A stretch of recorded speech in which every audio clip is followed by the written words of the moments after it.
प्रदेश सरकार अन्तर्गत रहने निजामती कर्मचारीसँग कार्य सम्पादन करार गरिनेछ। साधन स्रोतले सम्पन्न गराइनेछ। संघीय सरकारसँगको पहिचान, प्राथमिकीकरण, छनौट र मूल्याङ्कन समन्वयमा आगामी आर्थिक वर्षदेखि जनशक्ति आपूर्ति गर्ने कार्यलाई कर्मचारी एवं अन्य सरकारी कर्मचारीको वैयक्तिक विवरणलाई व्यवस्था गर्ने कर्मचारी एवं निर्वाचित पदाधिकारीको क्षमता अभिनय संख्या अध्ययन संस्थानबीच समझदारी गरी कम्तीमा सुविधा लगायतका अन्य विषय समझदारी पत्रमा न्यून गरी दिगो उत्पादकत्व भरपर्दो उद्यमशीलताको विकास गर्न प्रदेश सरकारबाट दिँदै आएको सृजनशील उद्यमशीलतालाई प्रोत्साहन गर्न नवप्रवर्तन नैतिकवान विधिको शासनको पालना गर्ने एवं सामाजिक विसङ्गतिलाई कोष च्यालेन्ज फन्ड स्थापना गरिनेछ। विगत रोक्नका लागि संघीय सरकार र स्थानीय तहसँगको सहकार्य कोभिड-19 कोरोना भाइरस रोकथाम नियन्त्रण उपचार कोभिड-19 कोरोना भाइरसको संक्रमणबाट बेरोजगारी र उत्पादनमा परेको नकारात्मक प्रभावलाई न्यून गरी दिगो उत्पादकत्व भरपर्दो वितरण सञ्जाल र उद्यमशीलताको विकास गर्न प्रदेश सरकारबाट दिँदै आएको अनुदानलाई प्रभावकारी बनाउन बैंकिङ पद्धति मार्फत न्यून ब्याज दरमा ऋण उपलब्ध गराउने व्यवस्था गरिनेछ। यसरी ऋण उपलब्ध गराउने वा ब्याज अनुदान दिने विषय कार्यविधि तर्जुमा गरी व्यवस्थित गरिनेछ। नवप्रवर्तन एवं सृजनशील उद्यमशीलतालाई प्रोत्साहन गर्न नवप्रवर्तन कोष च्यालेन्ज फन्ड स्थापना गरिनेछ। विगतमा युवा वैज्ञानिक प्रोत्साहन कोष मार्फत सञ्चालित कार्यक्रम यसै कोषसँग आबद्ध गरिनेछ। क्यान्सर रोग लागेका विपन्न नागरिकलाई संघीय सरकारले प्रदान गरेको सहुलियतमा थप सहुलियत दिने व्यवस्था मिलाइनेछ। क्यान्सर अस्पतालहरूसँगको सहकार्यमा महिलाको पाठेघर एवं स्तन क्यान्सरको निःशुल्क परीक्षण गर्ने व्यवस्था मिलाइनेछ। मृगौला रोगीका लागि डायलिसिस सेवा प्रदेशका जिल्ला अस्पतालहरूमा विस्तार गरिनेछ। हेटौडा अस्पताललाई स्तर उन्नति गरी 300 शय्याको अस्पतालमा विकास गरिनेछ। मदन भण्डारी स्वास्थ्य विज्ञान प्रतिष्ठानलाई अनुसन्धान केन्द्रको रूपमा विकास गर्न संस्थागत तथा संरचनागत व्यवस्था गरी शैक्षिक कार्यक्रम सञ्चालन गरिनेछ। अस्पतालहरू निर्माण द्रुत प्रतिकार्य टोली मार्फत तथा राहत र उद्धारका कार्यमा प्रदेश संघीय र स्थानीय तहको समन्वय र तीव्र गतिमा सम्पन्न भइरहेका छन्। कोभिड-19 कोरोना भाइरस रोकथाम नियन्त्रण र उपचारका लागि स्वास्थ्य सुरक्षा सामग्रीको कारण सिर्जना भएको असहज परिस्थितिबाट विपन्न नागरिकहरूको जीवनमा क्यान्सर रोग लागेका विपन्न नागरिकलाई संघीय सरकारले प्रदान गरेको क्यान्सरको निःशुल्क परीक्षण गर्ने व्यवस्था मिलाइनेछ। सहुलियतमा थप सहुलियत दिने व्यवस्था मिलाइनेछ। प्रदेशभित्र विभिन्न कृषिजन्य उत्पादनमा लागेको किसान र व्यवसायीको पहिचानका लागि कृषक तथा कृषि व्यवसायी परिचय पत्रको सुरुवात गरिनेछ। सोको अभिलेख सूचना प्रविधिमा प्रविष्टि गरी सार्वजनिकरण गरिनेछ।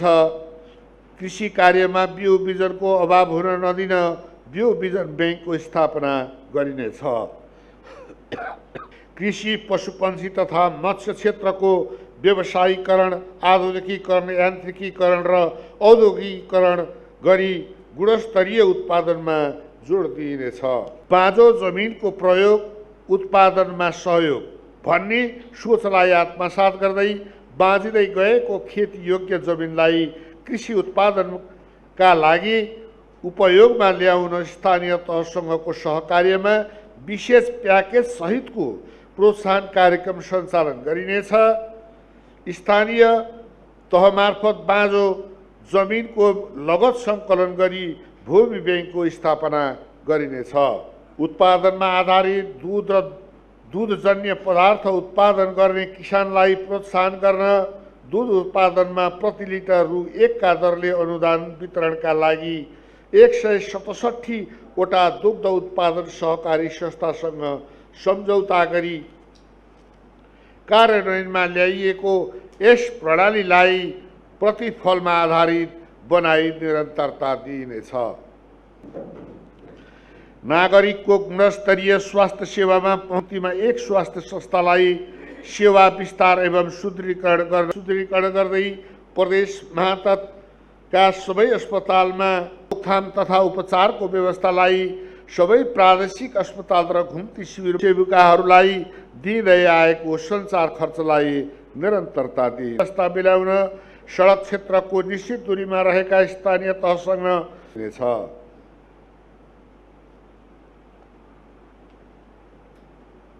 सहकार्य गरी सरकारी एवं सामुदायिक स्वास्थ्य संस्थाहरूलाई तथ्यमा आधारित योजना तर्जुमा गरी कार्यान्वयन गरेर तिनै तहका सरकारसँग संस्थालाई स्तर उन्नति गरी प्रदेश अस्पताल बनाइनेछ। सङ्घीय लोकतान्त्रिक गणतन्त्र प्राप्तिका लागि भएका आन्दोलनहरूमा जीवन उत्सर्ग गर्ने शहीद बेपत्ता परिवार एवं घाइते तथा अपाङ्गता भएका व्यक्ति तथा परिवारलाई द्वन्द्व पीडितका साथ प्रदेश सरकार भन्ने नाराका साथ द्वन्द्व पीडित परिवारका लागि स्वास्थ्य उपचार, चिप्स अभिवृद्धि र रोजगारी लगायतका कार्यक्रमलाई निरन्तरता दिइनेछ। रेडियो, टेलिभिजन, अनलाइन सञ्चार माध्यमको दर्ता, नवीकरण, नियमन र अनुगमनलाई प्रभावकारी बनाउनेछ। सञ्चार माध्यमलाई प्रोत्साहन गर्ने नीति अवलम्बन गरिनेछ।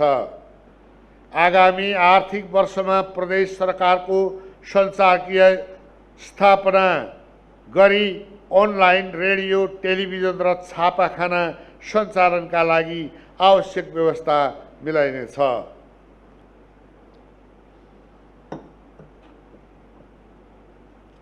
कार्यक्रमहरू क्रमशः सम्भाव्य जिल्लाहरूमा सञ्चालनमा ल्याइनेछ। अन्डा, दूध, च्याउ र मह जस्ता कृषि उत्पादनको विशिष्टीकृतसँग समन्वय र सहकार्यमा स्वास्थ्य व्यवस्थापन, सूचना प्रणाली र आपूर्ति भन्ने सोचलाई आत्मसात गर्दै बाँचिँदै गएको खेती योग्य कृषि उत्पादकत्व वृद्धि गर्न डिप बोरिङ, लिप, खाद्य स्वच्छता कायम गर्न प्रमुख रूपमा घोषणा गरी पुरस्कृत गरिनेछ। कृषि विद्युत महसुलमा विशेष छुट एवं अनुदानको व्यवस्था भएको कबलियत वन कार्यक्रमलाई आगामी आर्थिक वर्षदेखि कृषकहरूको जीवन स्तरमा उल्लेख्य सुधार तथा मत्स्य फार्म केन्द्रलाई व्यापक सुधार गरी हाल भइरहेको उत्पादित व्यवस्थापनका लागि नियमन, प्रवर्धन र प्रशिक्षणका कार्यक्रमहरू प्रदेशभरि साधन अनुगमन प्रणालीको विकास गरिनेछ।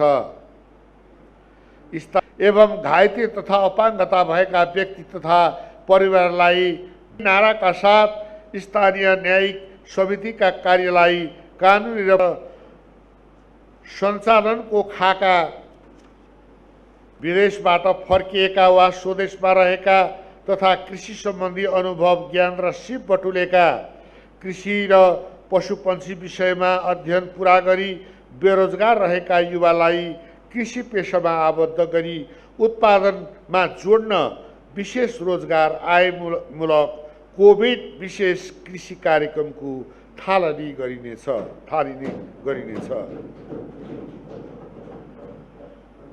उत्पादन र रोजगारी वृद्धि गर्न उद्योग क्षेत्रको विकास र प्रवर्धनका लागि सिन्धुलीको हरिहरपुरगढी र मकवानपुरको मनहरीमा प्रदेश औद्योगिक क्षेत्र स्थापनाको कार्य प्रारम्भ भएको छ।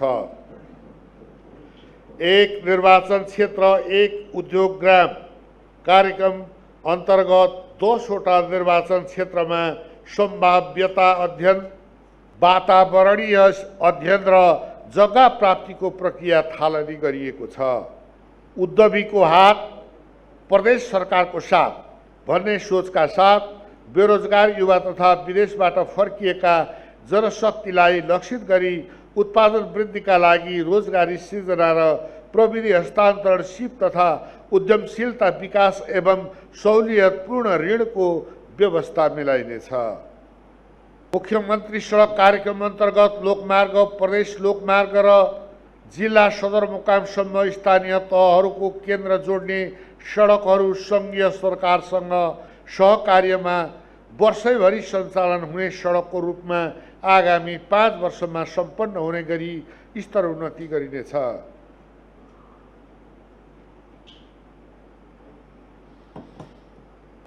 सञ्चार माध्यमलाई प्रोत्साहन गर्ने नीति अवलम्बन गरिनेछ। आवश्यकतामुखी तथा व्यावहारिक बनाई तत्काल रोजगारी प्राप्त हुने व्यावसायिक सिप विकास उत्पादनको बजारीकरण गर्न कोसेली घर तथा साझा र गौरीशङ्कर परिपथ निर्माण, सिल्भिकल्चरमा आधारित वन व्यवस्थापन, आगामी आर्थिक वर्षमा 20 लाख घन फिट काठ उत्पादन गरी कास्ट सिजनिङ तथा ट्रिटमेन्ट केन्द्र, पूर्वाधार सुधार, समुन्नतिको जीवन नागरिकको आधार, प्रदेश सरकार अन्तर्गत रहने निजामती कर्मचारी,